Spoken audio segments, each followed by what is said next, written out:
Muito bem, boa noite a todos. Vou dar início a mais uma das nossas reuniões do CPET de terça-feira. A última reunião que nós tivemos há 2 semanas atrás, infelizmente não tivemos reunião na semana passada, por causa do feriado, mas estamos de volta.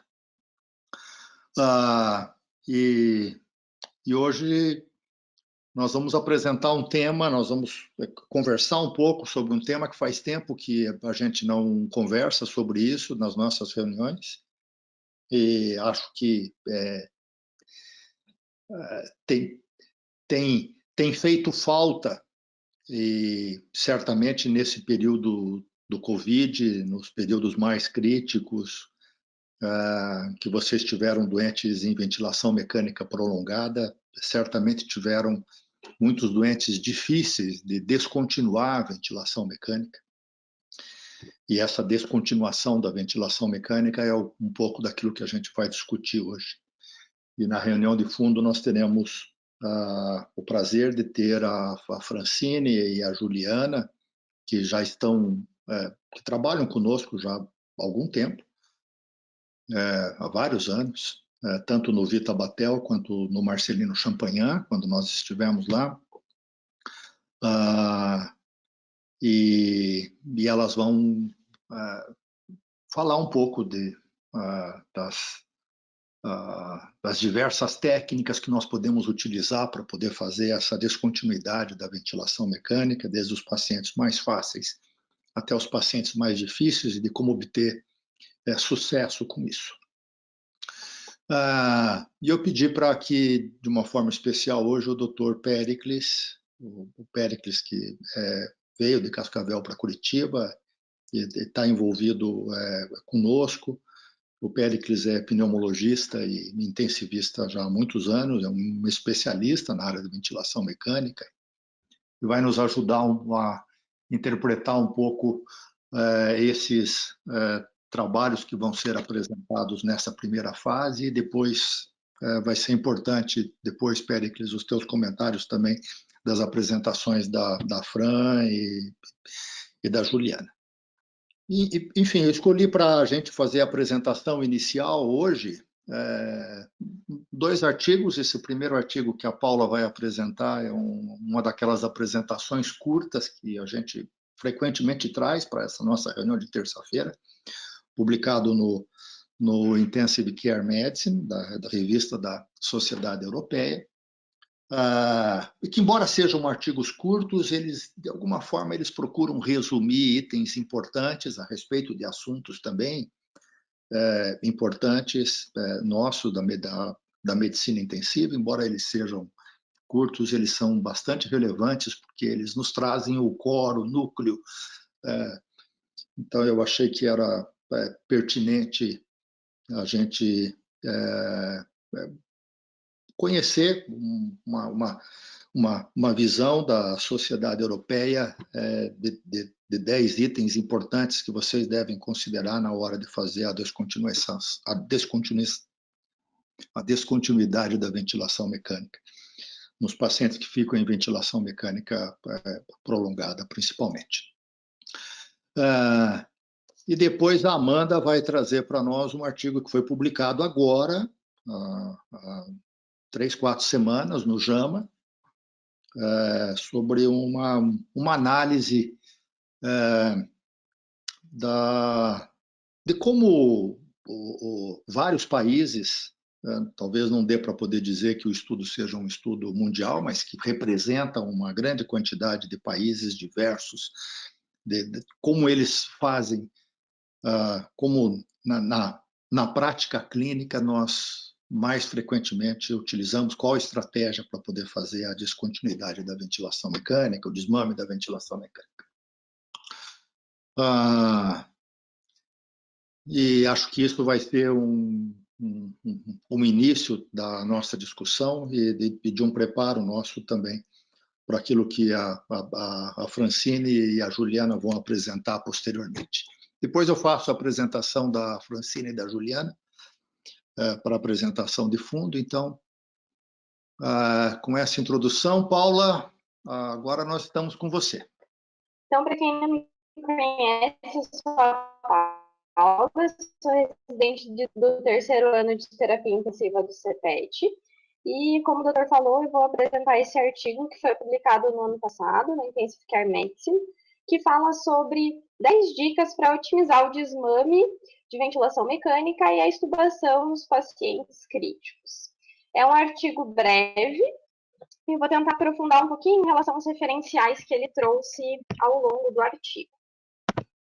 Então, esses são os 3 autores do artigo. Os 2 primeiros, eles são médicos desse hospital de Montpellier, na França, sendo que o segundo, o Samir, ele é chefe do serviço de terapia intensiva e anestesia e também é editor, chefe da seção de ventilação mecânica e respiratória do Intensive Care Medicine desde 2013.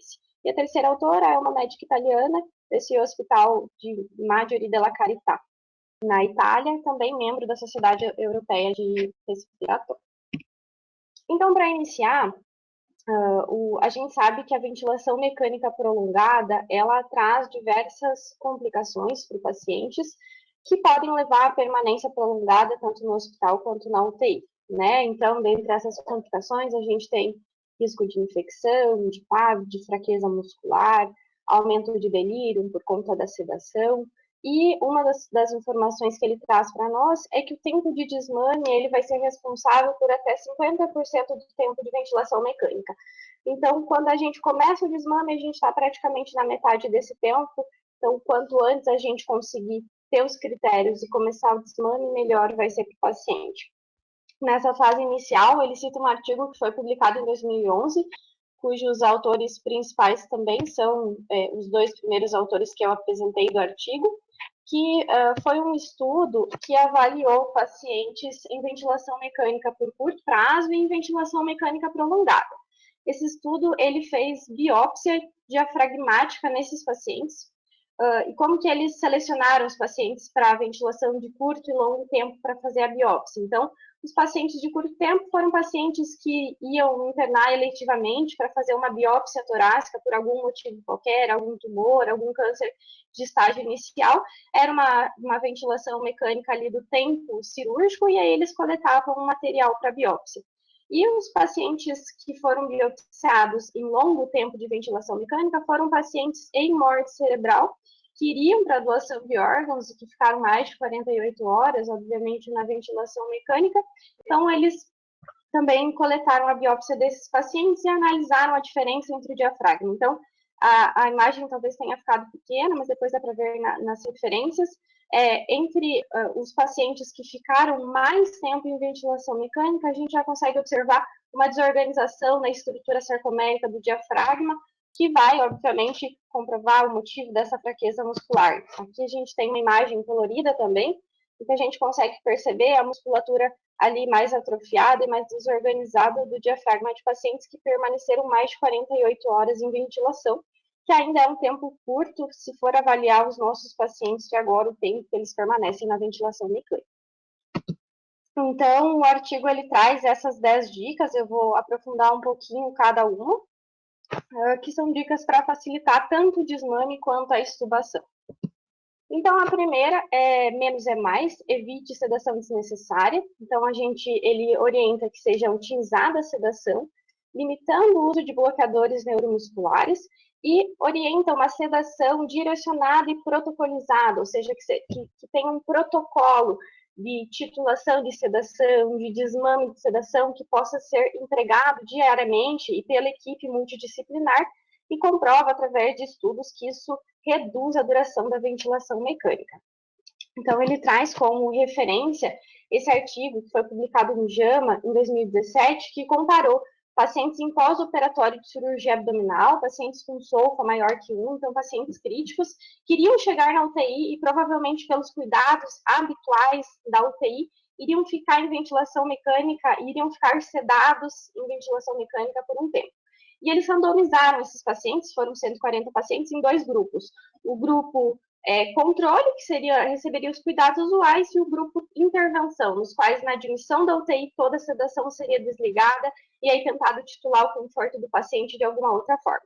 E a gente consegue perceber, na curva de Kaplan-Meier que tem aqui do lado, os pacientes da curva rosa, que são a curva de intervenção, eles tiveram a probabilidade de receber alta hospitalar num tempo de pelo menos a metade do que os outros pacientes. Então, dobrou as chances de receberem alta em menos tempo, né? E aí eles citam esse guideline, né? Que é um guideline que foi publicado na Society of Critical Care Medicine, que faz parte de um protocolo que se chama ICU Liberation, que é um protocolo para a gente tentar evitar os danos causados para o paciente internado em UTI, né? Então, é um guideline que ele vai orientar outras formas da gente prevenir agitação e delírio que não a sedação, orientando o manejo correto, uma titulação de analgesia, controle de distúrbios do sono. Então, é um guideline bem detalhado de como a gente pode otimizar a sedação do paciente. E aí eu também trouxe aqui essa imagem, que é uma imagem do ICASH, né, que foi publicado em 2016, que um dos autores é o Jean-Louis Vincent, que justamente fala sobre isso, né, fala sobre um início precoce, uma implementação precoce de um protocolo onde a gente vai controlar a dor do paciente de uma forma inicial, evitando o uso de opioide, priorizando uma analgesia multimodal e sempre tentando titular a sedação para o mínimo possível que aquele paciente naquela situação precisa, né? Então, por mais que a gente tenha um paciente grave que vai precisar ficar sedado e bloqueado no início, a gente sempre tem que implementar isso, otimizar a analgesia e tentar titular para o mínimo possível que o paciente precisa naquele momento e, claro, posteriormente pensar no desmame em medidas de evitar a imobilidade, controle de delírio com medidas ambientais e não sempre pensar em retornar à sedação quando alguma coisa der errado, né? Então, essa é a primeira dica. A segunda seria a ventilação protetora ao diafragma para prevenir complicações musculares e respiratórias da ventilação mecânica. Então, como a gente viu ali na introdução, a gente percebe que a ventilação mecânica prolongada ela vai causar um dano muscular ao diafragma, ela vai causar uma fraqueza muscular e a gente vai precisar correr atrás disso. Então, reduzir o tempo da ventilação é uma das primeiras coisas que a gente deve tentar fazer. Mas uma vez que a gente precise manter o paciente em ventilação, a gente precisa evitar outros danos causados pela ventilação, né? Então, a gente usa a ventilação mecânica protetora, evitando volume corrente elevado, tentando priorizar, né, a driving pressure menor do que 15, uma pressão de platô menor do que 30, tentar evitar frequência respiratória elevada, uma frequência respiratória de preferência, se for possível, menor do que 30, se o paciente permitir, né? Evitar sincronias, então sempre ajustar o ventilador ao paciente, não ao contrário, não tentar fazer com que o paciente se adapte ao ventilador, tentar entender na sincronia o que o paciente quer, o que o paciente precisa, qual que é o tempo neural dele, para a gente conseguir ajustar esse paciente de uma melhor forma. E outra coisa que ele fala que é bastante interessante é no desmame do paciente, a gente também tem risco de gerar esforço respiratório excessivo e acabar causando lesão, né? Então é importante a gente monitorizar também a mecânica ventilatória, o risco do paciente estar gerando lesão autoinduzida em ventilação assistida, né? A gente tem costume de medir mecânica detalhadamente com o paciente sedado e em ventilação controlada, mas a gente também pode fazer isso na ventilação assistida. O artigo ele cita um referencial que fala sobre medida de pressão esofágica, né, que é algo um pouco mais invasivo, que a gente não faz muito, mas a gente tem algumas formas de monitorizar o esforço respiratório do paciente à beira-leito em ventilação assistida. Então, aqui eu trouxe um slide para dar 2 exemplos que a gente tem feito à beira-leito. Então, a gente pode fazer uma pausa respiratória no paciente que está ventilando espontaneamente, né? Normalmente, ao contrário do que acontece na ventilação controlada, a pressão de platô ela vai subir em relação à pressão de pico, e aí a gente vai conseguir estimar mais ou menos como é que está a força muscular, principalmente a força diafragmática, né? Se essa pressão de platô subir pouco, a gente pode estar dando muita assistência para o paciente, se a força se subir muito, pode ser que o paciente esteja fazendo um esforço excessivo, e a gente também pode, com isso, estimar a driving pressure do paciente. Outra forma de calcular o esforço muscular seria fazendo uma pausa expiratória, né, e calcular ali quanto que vai negativar essa curva de pressão. Com isso, a gente vai ter algo que a gente chama de delta POC, e aí a gente sabe que mais ou menos 3/4 disso corresponde à força muscular, tanto da musculatura intercostal quanto da musculatura diafragmática que o paciente vai estar usando. E outro dado que muitos ventiladores dão para a gente, é só a gente procurar, seria a P01, que é uma pausa que o próprio ventilador faz em cada ciclo assistido de 100 milissegundos, que vai tentar indicar para a gente como é que está o drive respiratório do paciente. Se isso estiver muito aumentado, talvez a gente precise instituir alguma medida para controlar isso, talvez o paciente esteja sentindo dor, talvez ele esteja muito secretivo e desconfortável com alguma coisa. Então, é importante a gente conseguir controlar isso no nosso desmame para também evitar a lesão diafragmática. O terceiro ponto seria a triagem diária para teste de respiração espontânea. Então, todos os dias eu tenho que avaliar quais os meus pacientes são elegíveis para o TRE, sendo que a condição que levou à intubação tem que estar em melhora, os sinais vitais do paciente têm que estar estáveis e o suporte de órgãos tem que estar sendo reduzido ou até sem nenhum suporte de órgão, além da ventilação mecânica, né? E aí ele cita alguns critérios respiratórios clássicos que foram muito usados e muitas vezes ainda são usados para a gente começar o TRE, mas que isso muito provavelmente já está sendo questionado, né? E muito provavelmente a gente não vai precisar usar esses critérios obrigatoriamente para começar um desmame, né? Que seria a relação PF acima de 150, uma FO2 menor do que 40%, uma PIP menor do que 8%. A gente tem muitos pacientes que às vezes não atingiram esses parâmetros e que a gente já pode fazer TRE e que muitas vezes eles conseguem passar pelo desmame ventilatório.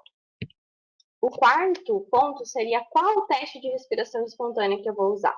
Então, isso é um desafio e o mais importante desse ponto é que o teste de respiração espontânea que a gente use seja suficiente para dar uma segurança de que a gente pode extubar o paciente com o menor risco de reintubação, né? Então, qual que é a ideia do TRE?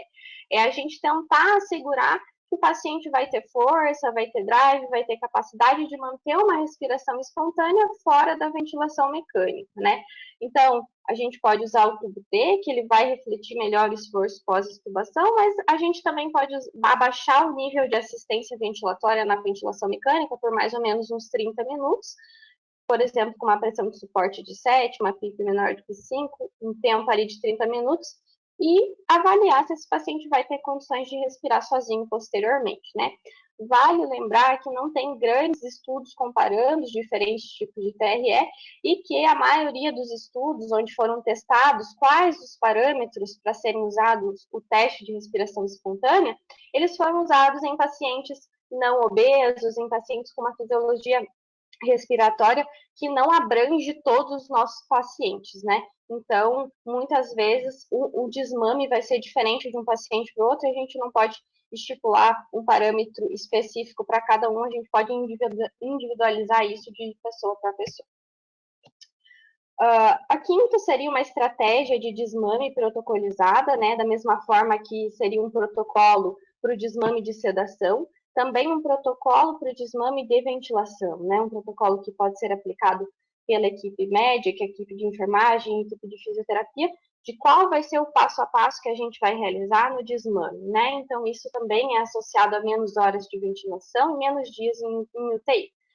Ele também cita que existem modos ventilatórios que vão dar algumas informações adicionais para nós e vão mostrar se o paciente está com um trabalho muscular excessivo ou se a gente está dando uma sobreassistência ventilatória e a gente pode desmamar mais os parâmetros e que isso pode ajudar nesse desmame, né? Um exemplo seria o modo NAVA, o modo PAV, porém isso não é confirmado que reduz o tempo de ventilação mecânica, mas é algo que se a gente tiver disponível a gente pode usar como auxílio. O sexto, que é extremamente importante, é intervir rapidamente quando o teste de respiração espontânea falhar. Ou seja, a gente vai elencar quais são os pacientes que são elegíveis para fazer um teste de respiração espontânea. Uma vez que a gente faça isso, a gente tem dois caminhos. Ou o paciente pode melhorar, desmamar completamente a ventilação mecânica e ser extubado, ou o paciente pode ficar ruim, ficar desconfortável, fazer um esforço respiratório excessivo e não passar no teste de respiração espontânea. O que isso significa? Que eu falhei, que eu fiz isso no momento errado? Não. Isso significa que eu fiz isso no momento certo e eu desmascarei um problema. Eu encontrei um problema, ou o paciente está muito fraco, ou o paciente está infectado, ou ele está muito secretivo. Eu tenho um problema e agora eu preciso tratar esse problema, tratar essa condição, para eu poder tentar novamente fazer um teste de respiração espontânea ou mesmo identificar se esse paciente não tem uma fraqueza muscular muito importante, se ele não vai ser elegível para fazer uma traqueostomia. O sétimo ponto seria a gente ter esse cálculo, essa noção da taxa de carga muscular inspiratória e geração de força. Então, muitas vezes o paciente vai falhar o TRE por um desequilíbrio entre a carga muscular inspiratória e a eficiência neuromuscular, por essa fraqueza gerada pela ventilação mecânica prolongada. E ele lembra que isso não pode ser extrapolado. Então, eu não posso imaginar que um paciente que tem fraqueza nos membros, ele vai ter fraqueza respiratória, ou vice-versa. O paciente tem força muscular para fazer fisioterapia, mas ele vai conseguir respirar. Não, isso não pode ser extrapolado. Então, eu tenho que avaliar individualmente a musculatura respiratória. E um dos artigos que ele cita nesse ponto é um artigo que fala sobre musculatura expiratória. E ele cita que muitas vezes, quando a gente tem um excesso de ativação da musculatura expiratória, isso pode ser um sinal de que o meu TRE, de que a minha extubação pode falhar, né? Então, a gente tem essa imagem à direita, tem as figuras A, B e C. Então, ali na figura A, a gente tem uma pressão transpulmonar negativa, uma pressão abdominal zerada. No momento que a gente começa a fazer uma pressão abdominal, a gente começa a positivar uma pressão abdominal expiratória, essa pressão ela vai acabar aumentando ali a pressão transpulmonar, e isso pode gerar colapso de vias aéreas inferiores, pode gerar colapso alveolar e inclusive obstruir ali a saída de ar por colapso de via aérea mesmo. Isso pode gerar autopipe e isso vai gerar um desconforto respiratório. Então, às vezes é bastante comum a gente começar um desmame e a gente observar ali na beira-leito mesmo que o paciente começa a fazer força abdominal. Então, isso pode ser um sinal desse desbalanço da força do paciente com o que a gente está querendo fornecer para ele, e aí, às vezes, a gente precisa dar alguns passos atrás no desmame e identificar e tratar o que está acontecendo. O oitavo ponto seria considerar no desmame quais são os fatores de risco de falha de extubação, né? Então, ele cita que 20% da população gravemente enferma em ventilação mecânica vai sofrer de um difícil desmame de ventilação e existem alguns fatores de risco para isso. Os fatores de risco em geral seriam uma idade elevada, acima de 65 anos, e comorbidades cardiopulmonares. E também ele cita um estudo que avaliou os fatores de risco para falha de extubação, dividindo essa falha de extubação em dois grupos. Se essa falha de extubação foi um problema relacionado à via aérea, por exemplo, o paciente apresentou um broncoespasmo, o paciente apresentou um laringoespasmo, o paciente está muito secretivo, fez folha, falhou a extubação, ou seja, um problema de via aérea, não um problema pulmonar, para isso, os maiores riscos são sexo feminino, muito provavelmente por conta do calibre de via aérea ser um pouco menor e talvez o tubo um pouco maior acabe gerando lesão. O tempo de ventilação prolongada, então justamente por isso também, por lesão ali de via aérea, por maior risco de infecção e secreção traqueal abundante.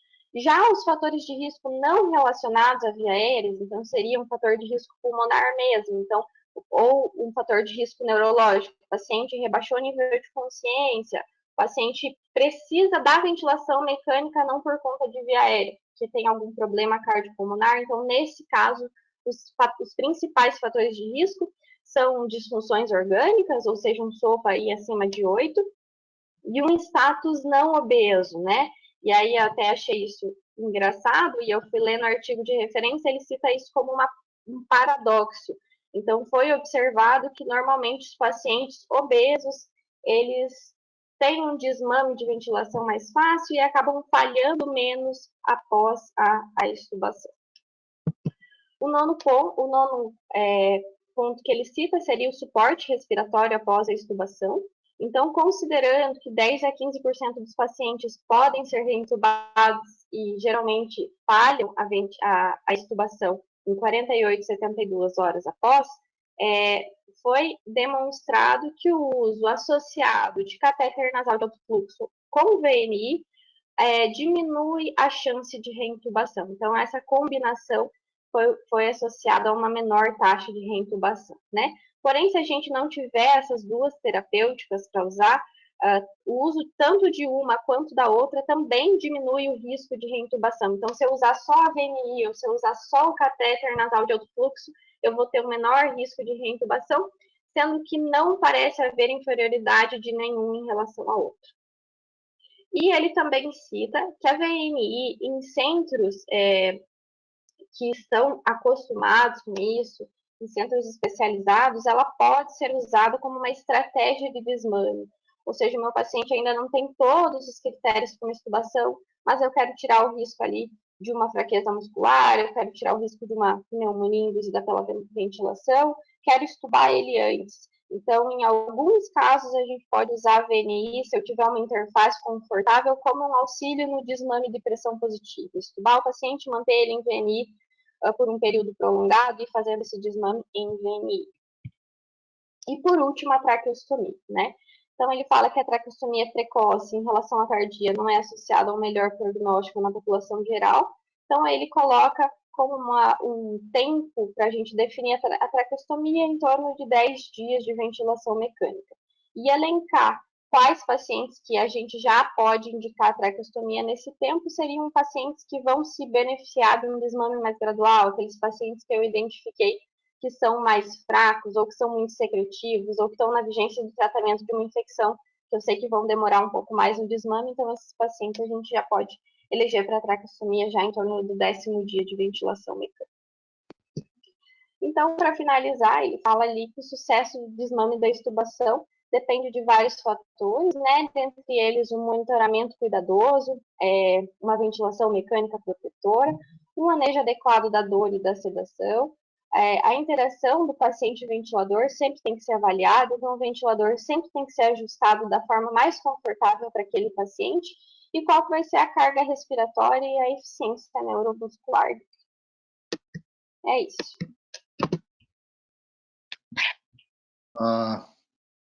Muito bom, Paula. Na verdade, foi excepcional, né? Um artigo de 2 páginas e você foi muito fundo e uma apresentação segura. Eu adorei a tua apresentação. Parabéns. Obrigado. Alguém tem alguma pergunta para a Paula?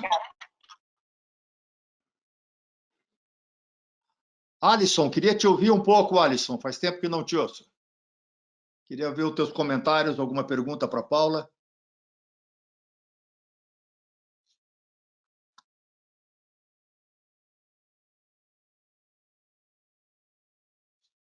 Oi, doutor. Oi, Alisson. Dificuldade aqui para... Tudo bem? Estava tendo dificuldade aqui para ligar o áudio. Nós estamos te ouvindo bem. Tá. Eu achei o artigo muito bom. A apresentação da Paula acho que foi bem completa, bem elucidativa. Eu acho que, com certeza, todas essas informações são importantes na hora da gente definir.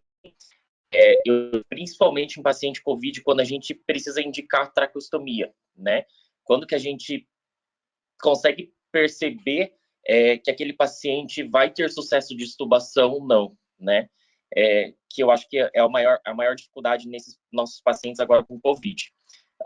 Eu acho que essa questão também foi comentada, acho que um dos primeiros pontos em relação à sedação. Eu acho que a pandemia trouxe isso para nós, da gente estar acostumado com pacientes RAS-5 e que a gente, aos poucos, a gente tem que perder, de certa maneira, essa mania, né? Claro que um paciente, a gente consegue ventilar, não é todo paciente que a gente precisa de bloqueador, e então, de certa maneira, eu acho que a gente tem que reaprender a não se acostumar a usar sedação e bloqueio em todo o paciente, né? Então, acho que o artigo, com certeza, acho que nesses 10 pontos foram muito bons, tanto na ventilação, enquanto nesse desmame, a gente teve um sucesso aí para os pacientes.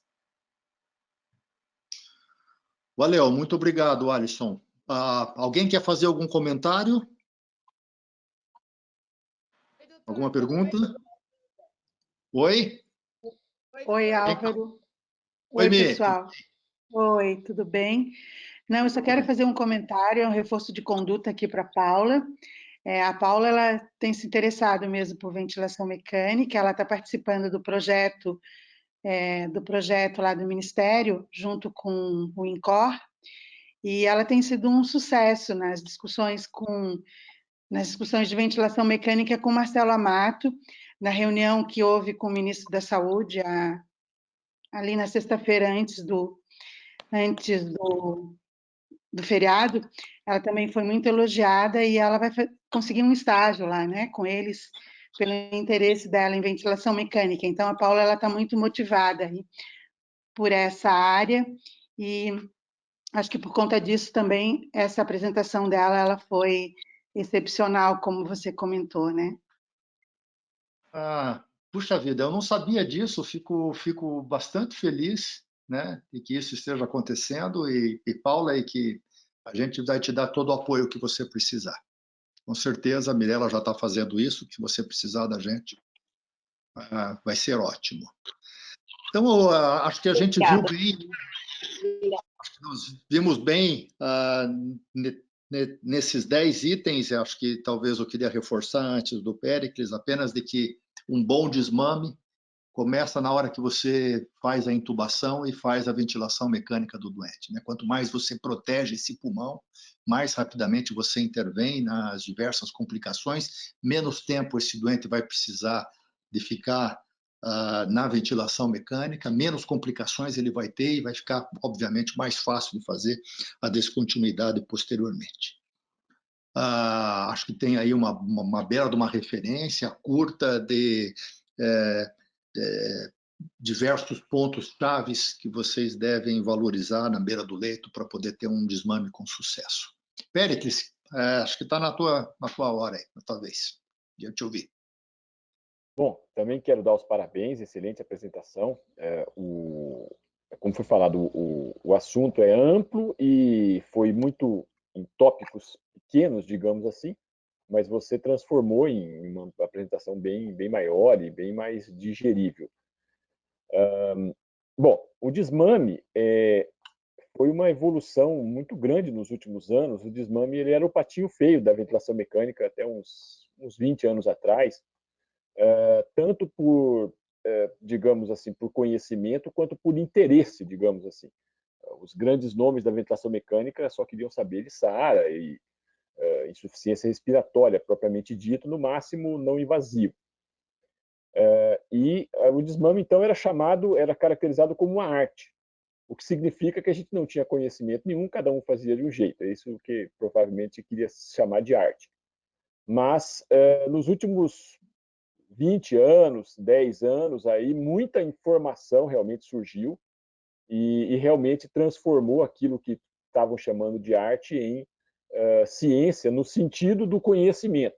Então, hoje, realmente, boa parte das informações são geradas por trabalhos e que a gente tem agora uma base bem mais sólida e bem mais pisando em terreno bem mais claro em relação a isso. E desses itens, assim, o mais importante, protocolo.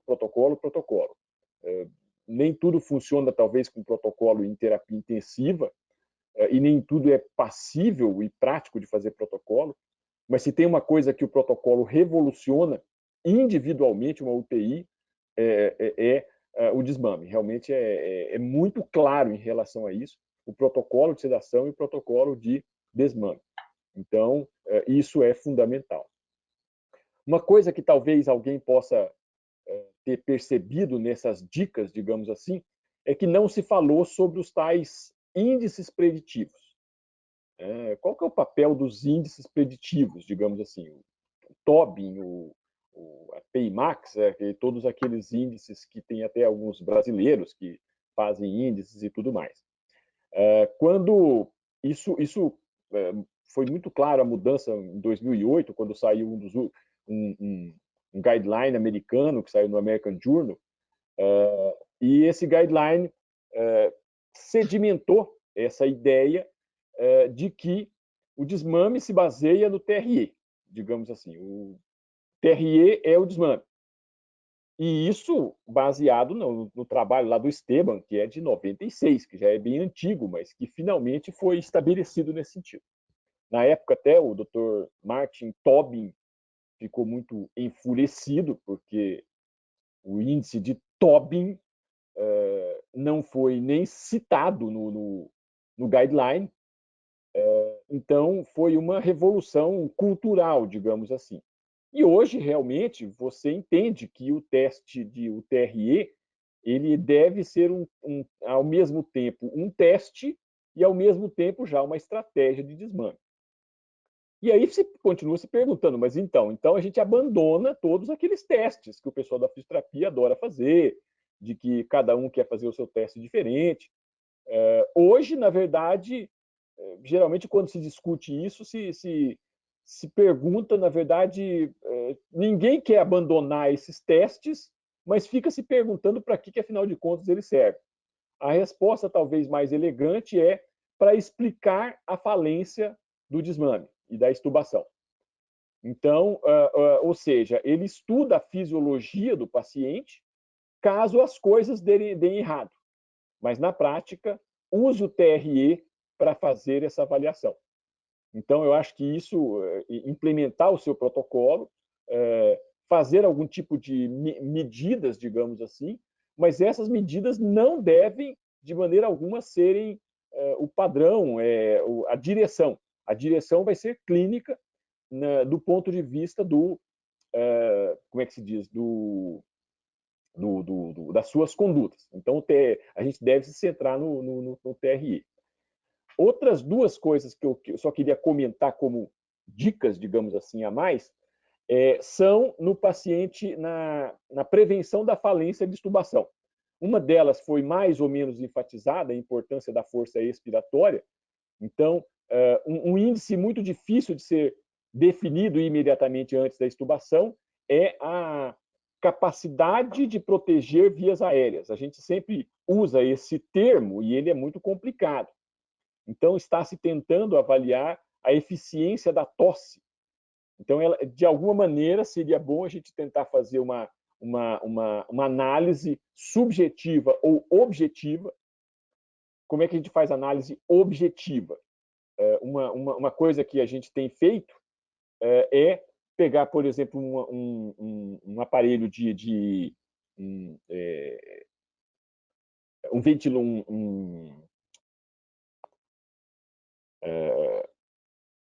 um aparelho para medir peak flu, aquele que o asmático usa, que a gente mede, a gente sopra nele, e aí fazer o peak flu desse paciente em ventilação mecânica, analisando então a força da tosse baseado no peak flu.